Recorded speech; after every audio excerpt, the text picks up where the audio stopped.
Thank you, sir. 1.1, roll call. Mr. Edmond? Present. Mr. Doggle? Here. Ms. Mason? Here.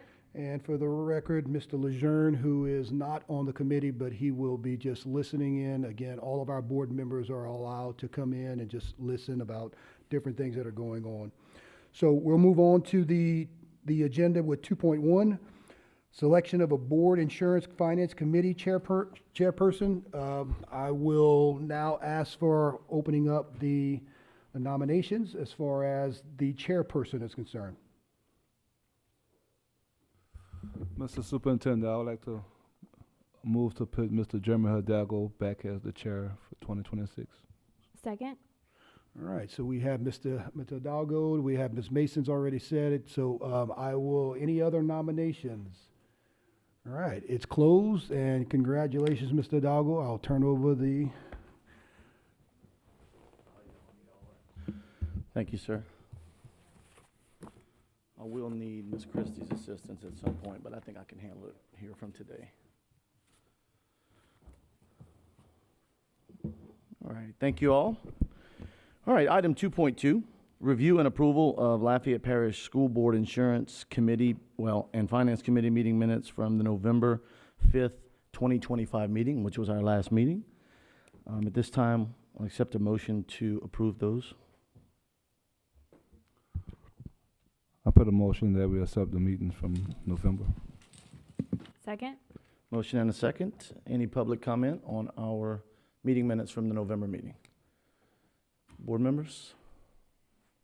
Hearing none, call the roll. Ms. Mason?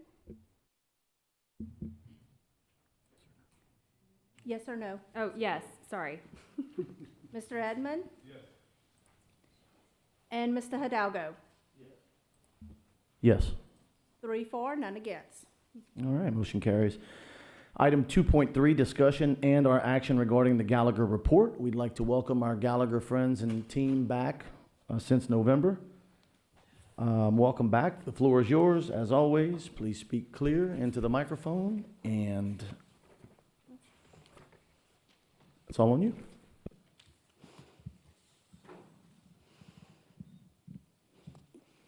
Well, thank you, guys. We can go to slide 2. All right, so today we're going to go through our monthly financial monitoring report. This is going to look like it did in past meetings. Then we'll talk through just a very high-level update as to where we are on the Gallagher budget and Medicare population analysis. Then we'll talk through item 3, which is our wellness market scan. As you guys know, last year we stopped some of the items within the wellness program so we can expand that program and make it more holistic and robust. So I'll talk through some updates on that project that we've been working on. And then we'll go through some just education items on the new programs that went to effect 1/1/26. And then we'll talk through some other trends and cost containment strategies that we're looking into this year for 1/1/27. And then, of course, as you guys know, we include that annual service calendar each year.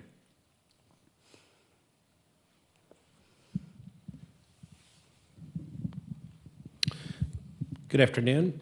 This is the financial monitoring summary for fiscal year 25-26. This is July 25 through December 25.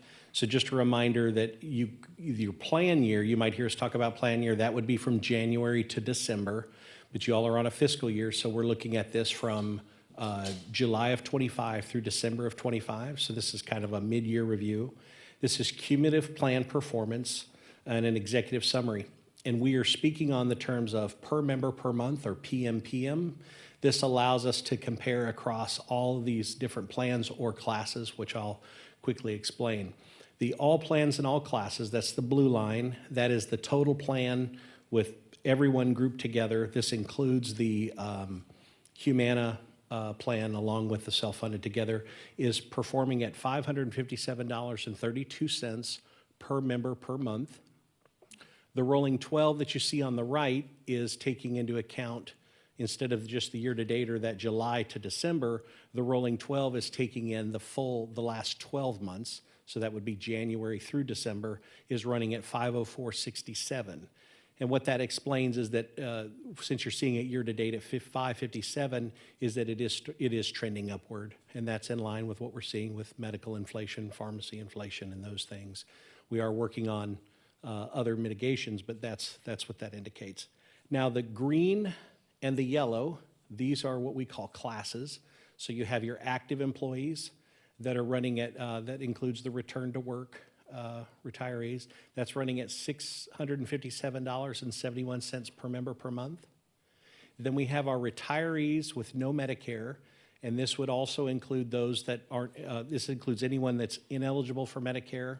So that could be someone who's retired not yet 65, or this would also include those that are 65 and older and weren't eligible for Medicare due to not being able to pay in. And that's running at $11.95 and 44 cents. Retirees plus 65 with Medicare, all plans, this is the self-funded plan and the Medicare Advantage plan, is running at $501.38 per member per month. And then we look at the retiree plus 65 with Medicare. This is just the self-funded plans only, so this does not include the Medicare Humana plan. They run at $592.01, so you see that runs a little higher. And then the peach colored right below, the high deductible, the PPO basic, the enhanced, and the Humana, these are the plans. So we see that the high deductible plan is running at $444.12 per member per month. The PPO basics running at $878.47 per member per month. The enhanced plan runs at $1,005.57 per member per month. And then the Humana Medicare Advantage, that is a capitated plan, or what that means is we have a premium that we pay. So it does not fluctuate. It's the $237.10 per member per month. And then these can be found on the detail of the full financial monitoring report, which gives the detailed breakdown. That's in the appendix. Do you have any questions? Do you have the data from last year's report at this time to compare? I do not. It's okay. Yep. That is something that was brought up. We will have that going forward to give a and, comparison. It wasn't asked for. I just didn't Yes, know sir. if you might have had it. Okay. And then this page here is just showing to help explain how that number does fluctuate month to month. It is cumulative. If you look at the graph below, just a reminder that we get the majority of the rebates are paid to the plan in September, or it's paid quarterly. So in this case, in September and December, so you can see those costs go down in those months. That's why we like to look at it as cumulative, but that's where the plan does fluctuate. And so you can see that each month above there and see how that goes throughout the year.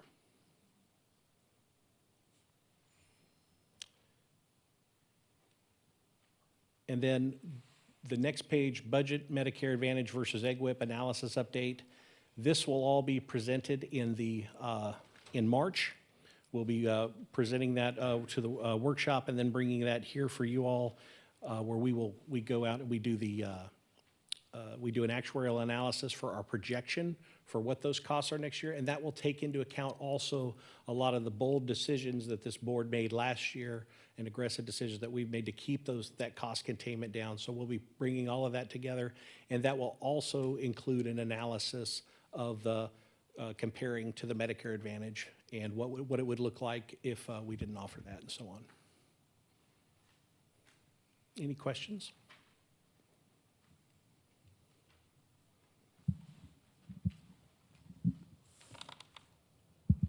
Okay, I'll talk a little bit about the wellness market scan.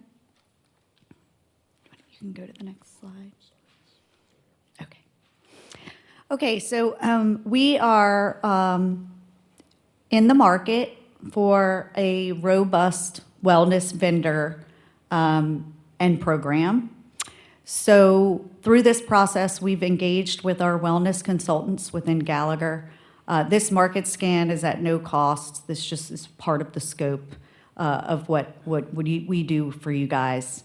But we've had in-depth conversations with administration and the wellness consultant on what we think y'all's needs are and what we think would work internally with your processes, procedures, payroll, things of that nature. We've identified a handful of vendors that can support all of your point solutions as well, so we can make this a very holistic approach. We're also looking at a hybrid of on-site biometric screenings, very similar to what you did before, and a go-to-the-doctor campaign component. That way, each member has access to be able to get those screenings done both on-site if they need to or with their own PCP. So right now, we're in the market. The vendor selection is anticipated by May, and cost estimates, though, by February, the end of February. So we'll really be talking about the results of this market scan in the upcoming BIC meetings. So we'll be able to share those results, and you guys can make a decision for what's best for your members. This is a few things of why we felt it would be very important to include your other solutions that you have in place in your wellness program. Generally speaking, no wellness vendors out there, and there's thousands of vendors out there, but there's really not even one out there that will say, you know, just a wellness program alone, we can guarantee an ROI. But what we do want is to incorporate these other solutions that you see listed on the right-hand side that your members have access to that do create ROI. So somehow, if we were figuring out a way, can we incorporate these solutions into that holistic wellness approach? And we can. And so those few vendors that we've identified all can integrate with these solutions. That way you have a very holistic, robust wellness program that then, you know, possibly opens the eyes to your members of some of these other solutions that are out there. So just, Yep. I know that on some of these solutions, you guys had an idea of what the ROI is. I don't see that included in here today. I would imagine that we're going to be able to look at that really soon. That's correct. So we implemented Lantern and Tria Health 1125 in order to validate their ROI, their savings estimates. We needed a full year's worth of claims data. So we're actually this quarter right now getting that claims data, working with the vendors, and then verifying it with our actuaries on, did you guys meet that? Where are we from a savings financial? Not only do we have them run those analyses, but we also have to justify those as well. And so that's what we're working through. And then we'll be able to do that same determination with the two solutions that you implemented in 2026. So some of the solutions that were instituted and put in place by the board last year have a cost, have a hard cost, and That's maybe correct. some of them don't. But I guess my comment is more along the lines of the fact that most of these solutions are voluntary. Yep. And, you know I would like to at least hear and know as we move forward, options on making them at least more education out, not necessarily making them more permanent, although I think all of these are win-wins.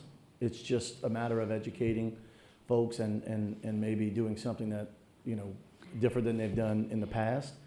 But I'd like for you guys to keep on top of how are we actually going to institute this, because we have something in place that is high-quality healthcare, convenience actually on most of these services that anyone who knew about it, to me, would jump at it. But how do we use it, right, if folks don't know about it? So I know education is coming up. That's a big piece, but it's going to be important on these solutions. I agree. And that's why I felt it was important to somehow incorporate these solutions into the wellness program as well, because it's another layer of communicating these vendors, right? You guys have made a lot of changes over the last few years, and there's been a lot of communication. Sometimes a lot of communication is overwhelming and things of that nature. But if somehow we could incorporate it into another incentive-based program that your members will take advantage of and have liked. We're not trying to take away the wellness program that you guys had in place previously. What we wanted to do was expand it.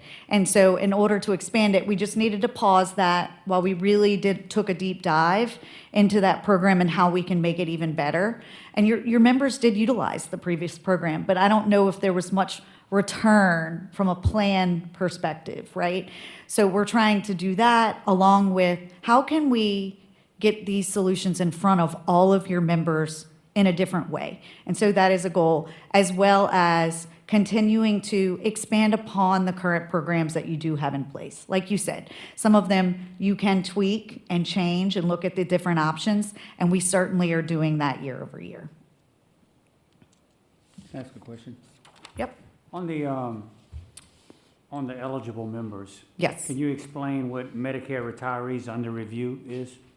Yes, so I think, so currently, the way that your program works is, it's one, the incentive is tied to a deductible credit, right? And you have actives that participate and retirees. Typically, what we see in these robust programs is when you have retirees is usually the active members are more involved, but we want the retiree members to be as involved as they can with this as well, if that's something that we feel that they take advantage of. So we're exploring the numbers. We're looking at an analysis of, is it best? And this will be an option for you guys to vote on as well when we do come back with all of the responses from the market. But, you know, do you guys want it offered to everyone under this self-funded plan? Do you guys want to just offer some parts of the wellness solution and things that have to be met to your active members? Do you want it, you see what I'm saying? Because there's, right now, for example, the way your program worked is if they met the metrics that they were supposed to meet, they received a deductible credit. Well, we're looking at other incentive. Maybe it's a premium incentive, right? Maybe it's not a deductible credit, but it's a premium credit, right? Because they have accomplished those needs. But then retirees don't, you know, so we're just figuring out the back end steps and procedures to get there. Does that make sense? Because in the past, retirees with Medicare weren't allowed to Correct. participate. They weren't. You guys gave, I think, them the option, or that class didn't receive that incentive. And so we're just looking at how can we make it better? Can we make it work? Is it not something we can make work, right? So we're just exploring that. So we just wanted to mention that we're exploring that piece. So is that an option that they may be able to participate? They may be able to. Okay. But it's, like I said, it's something that we will bring back for you guys to discuss and make a decision on. Okay, thank you. Yeah.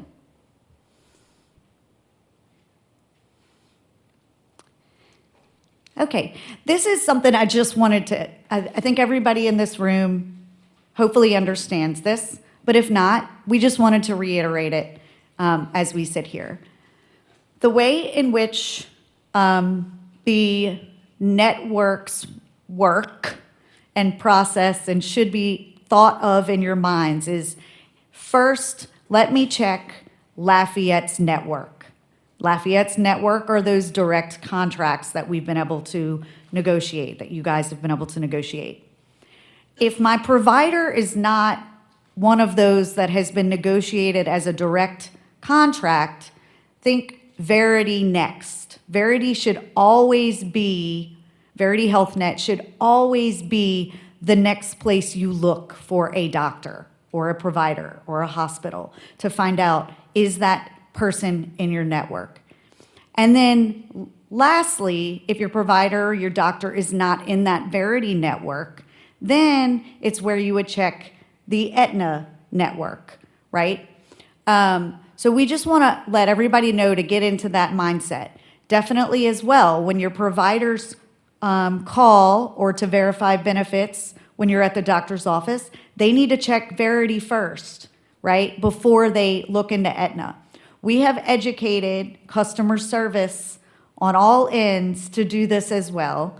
They're also doing provider outreach as well to ensure in your local community to get those doctors and those clerks that sit in those doctors' offices used to this process, right? You've got a large number of people now that are with different networks, and it's a situation where what we call a wrap network.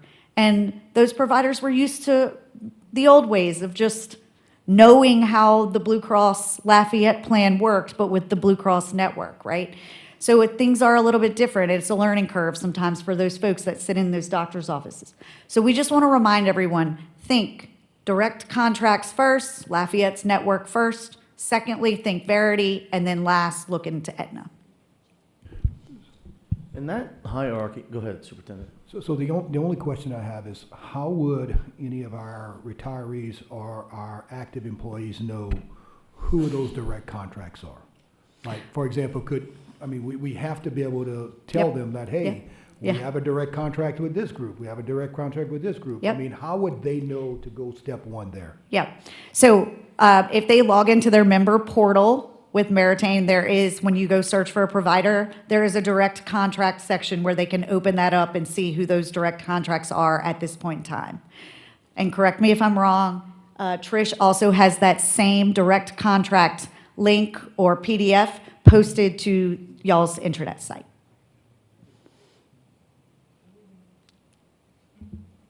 Does that satisfy your question? Yeah, okay. So, and again, the hierarchy here is for a reason, right? Yes. Yes. None of us, no matter what the cost is, would expect anything less than top-notch healthcare. So if we just keep that in mind, an LPSS direct contract is a better negotiated rate with the same provider that may also take Blue Cross, Aetna, Verity, et cetera. Verity is a niche market network. Yep. And so they don't have as broad of a net when it comes to providers, but they have better negotiated rates. That's correct. Aetna has a broader net, but the least favorable negotiated rates. And so your card actually, most of these providers, when you walk in with that card, they see the hierarchy and the order of Should be read from left to network. right. Yep. Correct. And so they already know that. You may have somebody new to a doctor's office that may not know it, but that's a kink that comes no matter who your provider is. Absolutely. I mean, this is just a learning curve. And if you would have, any client that has a setup like this, there's going to be a learning curve for providers too. I mean, for everyone. So it's a little bit of a bump in the road. But yes, it's very important to note exactly what you said, Jeremy, is that, the direct contracts, that means lower cost, right? Verity is the next lower cost option, and Aetna is too. And honestly, Lafayette moved to this arrangement with Verity and Aetna because there was a lot of overlap as well. So it's important to note that you actually might have a provider in both networks. The claim will process under the Verity network when it's submitted, but it's just to get everyone in that mindset, because I think what gets confusing is Meritain is the TPA, and a lot of the communications were sent out from Meritain because they're managing kind of this whole hierarchy of moving components. But it's really important to note that Lafayette's contracts are the most important to look at, then Verity, and then Aetna. Yeah. I think that, Mr. Hidalgo and the rest of our members, that I just think that we probably need to continue communicating this. And Trish, I'm thinking that even with any type of emails that we send out, we need to always have this as somewhat at the top that, hey, again, look for direct contracting and have the link there to where they can click on it. And then from there, if it's not a direct contract, then you need to basically look at Verity. And then from there, you move on to Aetna and Meritain. So the more and more they see it, the more and more we educate them. And every correspondence that we need to have as far as to the members, we just plastered there. Even though it has nothing to do with anything, people are just going to continue having it ingrained that you do this first, you do this second, do this third. Yes, sir. I have a question. Is it, and maybe this is for Trish as well, is it just not possible to have everyone that's in the LPSS network in one place so we don't have to send everyone I'm glad you asked. searching for things? We're going to get to that in a Okay. moment. All Yep. right, let's get to that. Okay. Okay, so that's actually the next section. So you'll see what we have up on the screen is today's process, and then Verity has offered that up, and Meritain has offered a solution up to that as well, because we needed to get something in place, right, for this change, along with all of the other. There is so much work that goes into moving TPAs and to PBMs. Most people have no idea how much work is involved in that process. And so today's process, we have those two links and we have that PDF of the direct contracts. And we were putting our heads together, how can we make this more streamlined? It looks at this point in time that Meritain's solution is probably going to be the best, but it would be, there's a potential to have a customized link, so one-stop shop, where it would pull in your direct contracts, the Verity providers, and the Aetna providers under one location, simplified to use. That way then, as well, when the providers go to look up, we don't know who we're in, where we submit our claim to, et cetera, they have a one-stop shop as well, right? We're waiting on that final proposal of what we were looking for as it related to that customized provider search, and there is a cost associated, but again, you guys did receive some subsidy dollars and things of that nature for moving to Meritain that could help offset that cost, but we're waiting on that final proposal to be discussed, and then we will bring it back.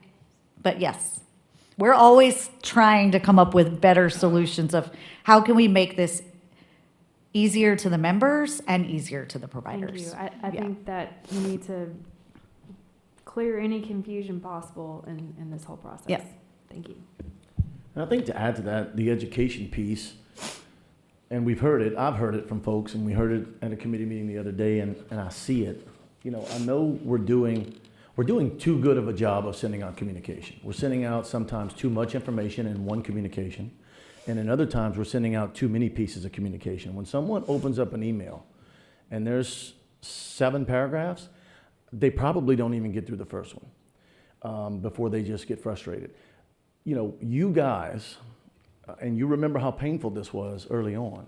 You guys used to come with 45 pages, and it was just too much. Now you guys have graphics. You guys have built something that we can understand when we see it, and if we don't understand it, at least we see something to give us a reference point to ask a question. We got to figure out how to do this with the members. Having 16 paragraphs of explaining something, that has not been working, and we've heard that. I've heard that from active members and retirees who say, it's just information overload, and I really know what I'm looking at. I know how to read, I just don't know what this is saying. So we have to find a way to package this better, maybe. Yeah, that's definitely on our list of how can we make the communication meaningful, impactful, and easy, right? So actually, one of my colleagues and I, we were talking about how can we make this better?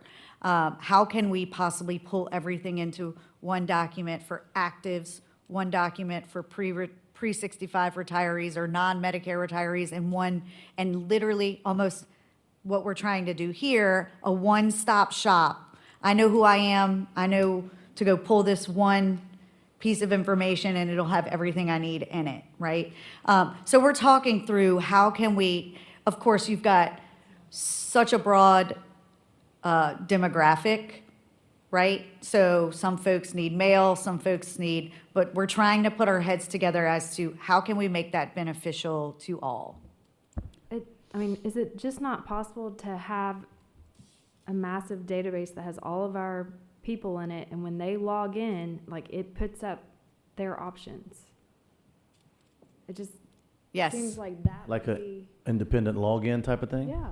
It just seems like, okay, here's your menu because you're tagged to all these things, you're Like a benefit retiree, administration and system. Yeah, Yes. it should just, with the way Yes. technology is today, Mhm. I dare We say are- it we might are not in be that hard for discussions. the computer to build it. Yeah, we are in discussions of putting in place, hopefully, and early discussions, but a member portal. Robust member portal. Yes, Yeah, I mean, very, as a very, member- very robust, where everybody can pull their things, it can help them make decisions on what's best for them, Right. all the things. And yes, it would be a huge undertaking, right? But It's, with the way, that artificial intelligence has made things able to just compile itself, it doesn't seem too difficult. I think that it's definitely something that'd be handy if it was all in one app, all in one login, and then I don't show up at a doctor and realize they're not in my network, so. Yep. No, I agree. I think we're having I conversations think over there's those ways to things too. simplify. Yes. Just keep in mind, Ms. Mason, that one of the things that they've had challenges with for a long time now is there is still a large population and portion of folks that still need snail mail. They still need the phone call. Right. No. And I don't mean to not address that group, but yeah. No, we definitely need multiple ways, but for those of us who Yes. have become used to having everything just in one little neat digital package, I think it'd be very useful. I agree with you. Okay. Yes, stay tuned on that.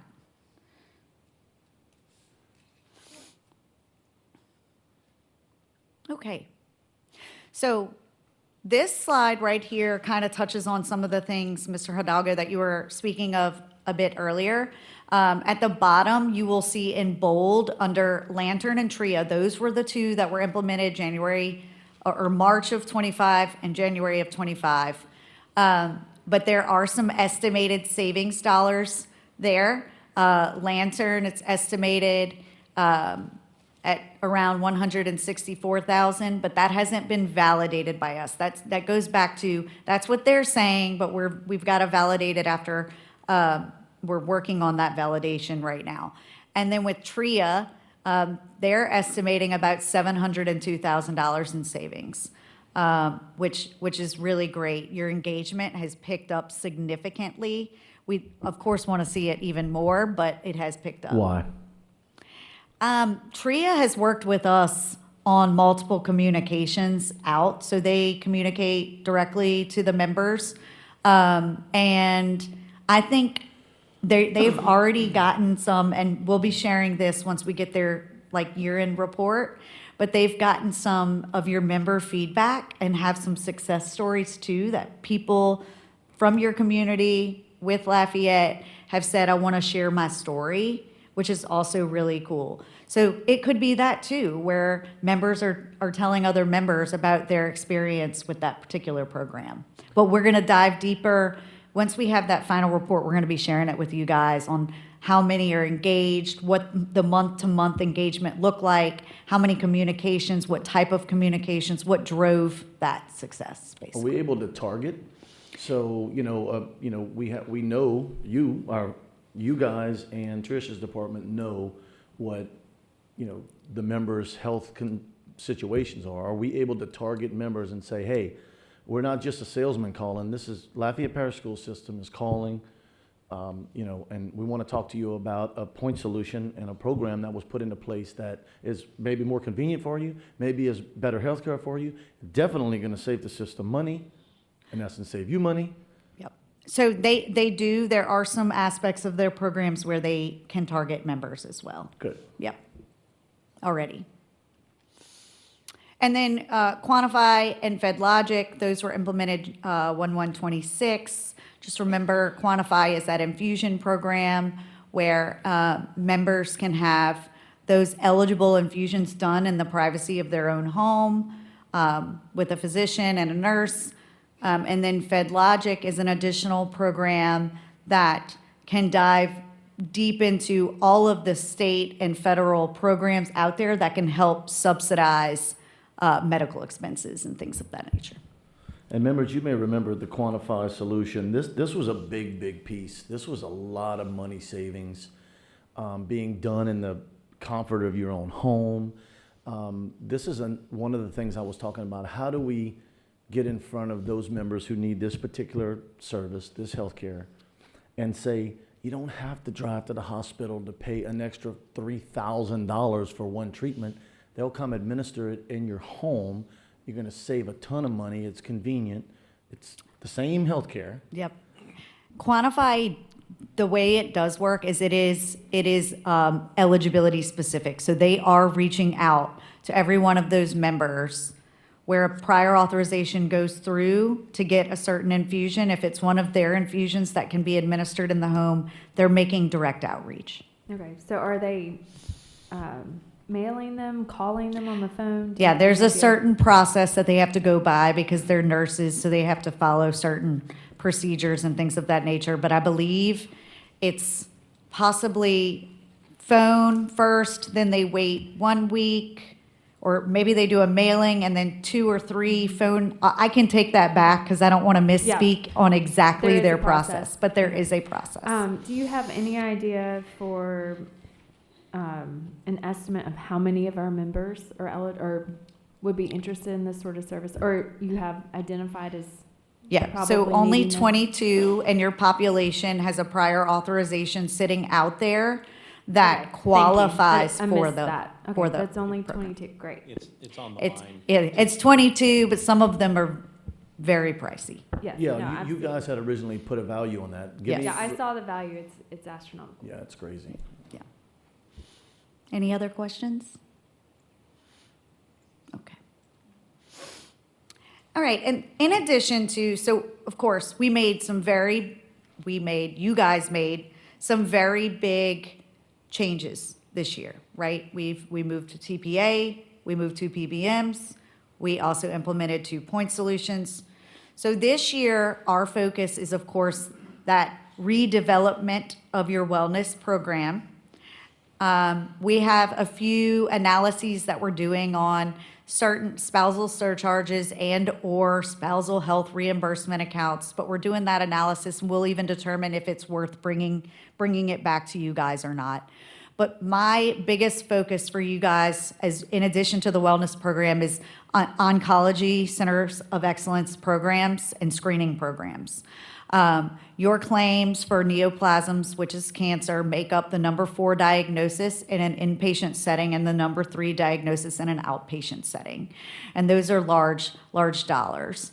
There are a range of oncology vendors out there from all the way from preventative to diagnostic to treatment. So right now I'm vetting and diving deeper into those claims of you guys to see where would it be best, because there's so many solutions that touches that whole kind of process. So just know that in the next few months, I'll be coming back with those results, and we'll be able to determine if that's another program we want to implement that would be a betterment to your members. And then Tria Health is coming out with some other pharmacy programs that I am vetting before I bring them back to you guys to decide if you wanted to turn that switch on or not with Tria.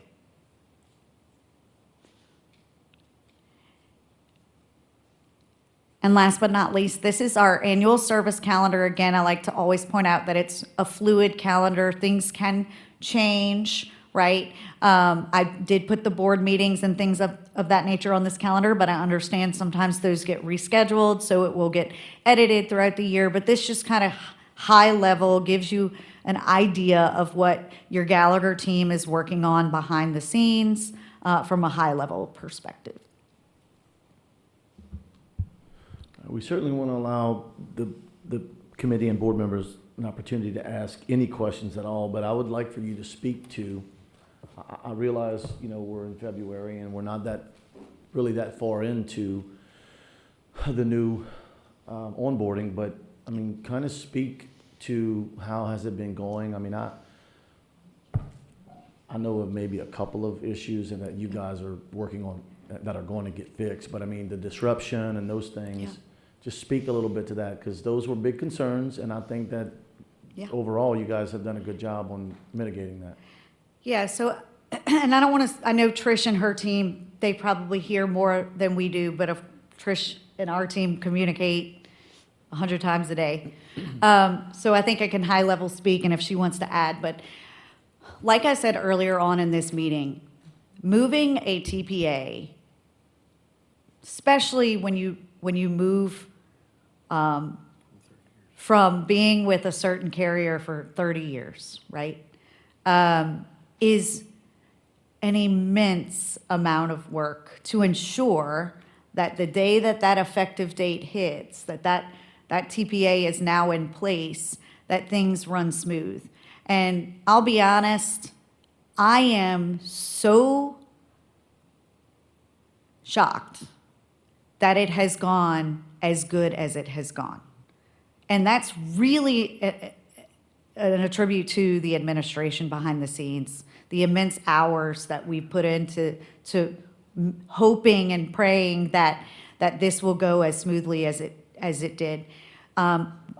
There, of course, might have been, where's my ID card? The network education, that's just a big change of trying to educate providers and members.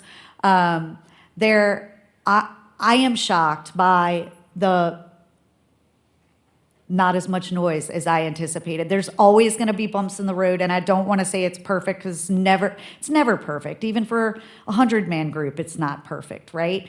And things of that nature. But with the amount of members that you have, it really is the due diligence that we took and the early onset of implementing these things and doing these things behind the scenes to help streamline this process.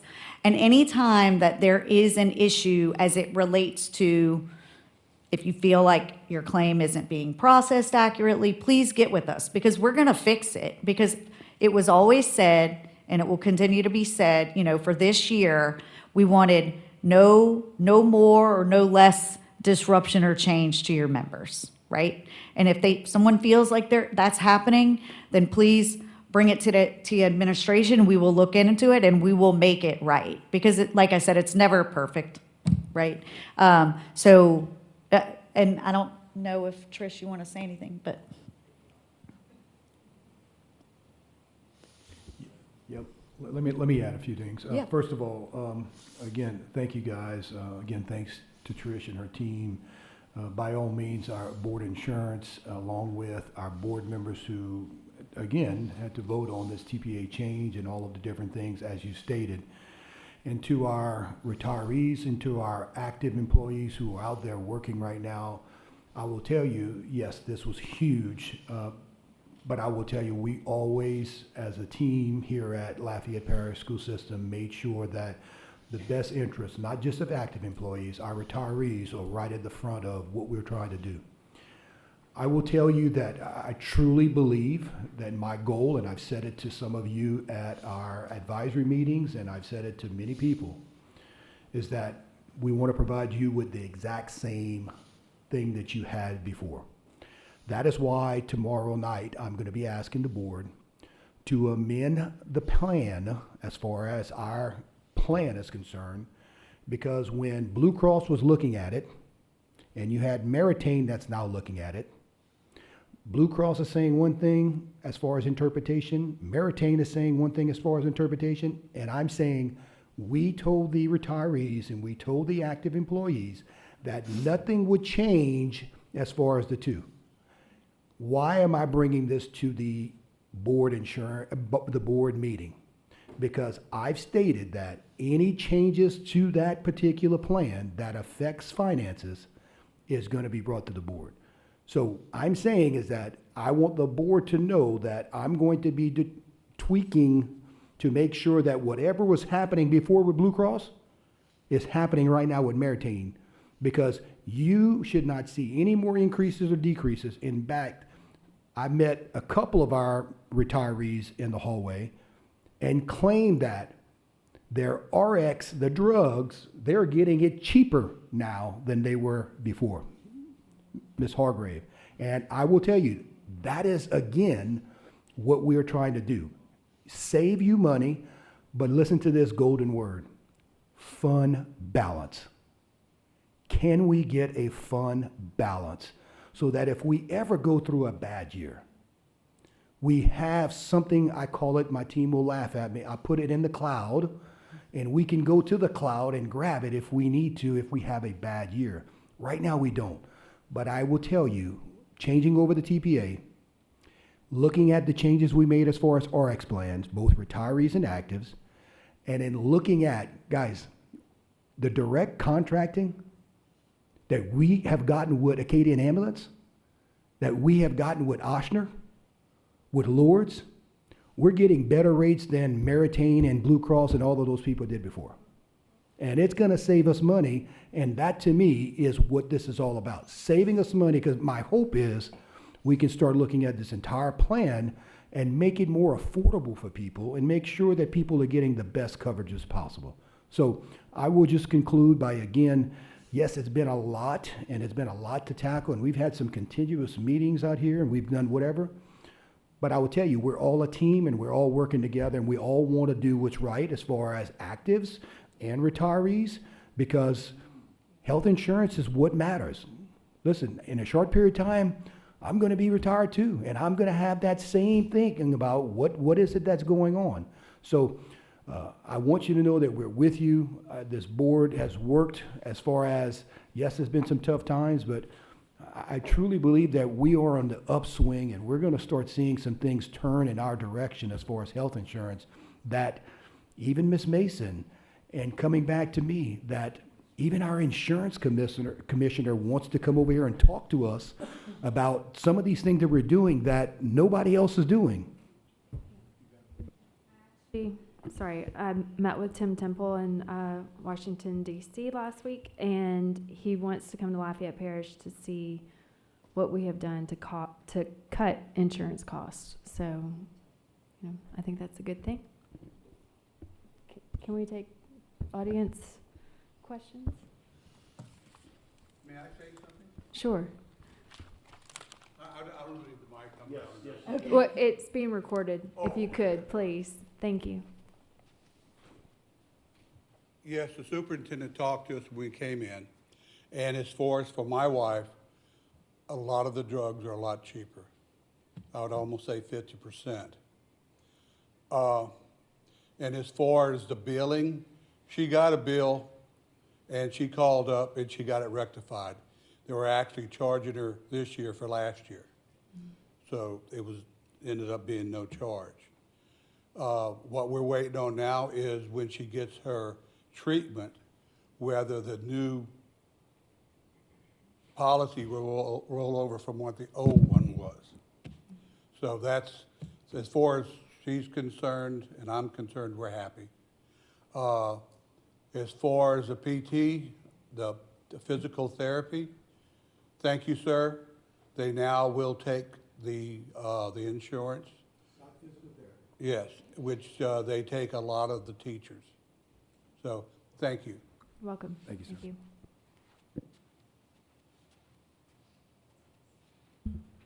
Any other board member, committee member comment? All right. All right, guys, well, that was our report. Welcome to 2026, and we look forward to making sure everything that was put into place comes to fruition. With no other items on the agenda, this meeting is adjourned.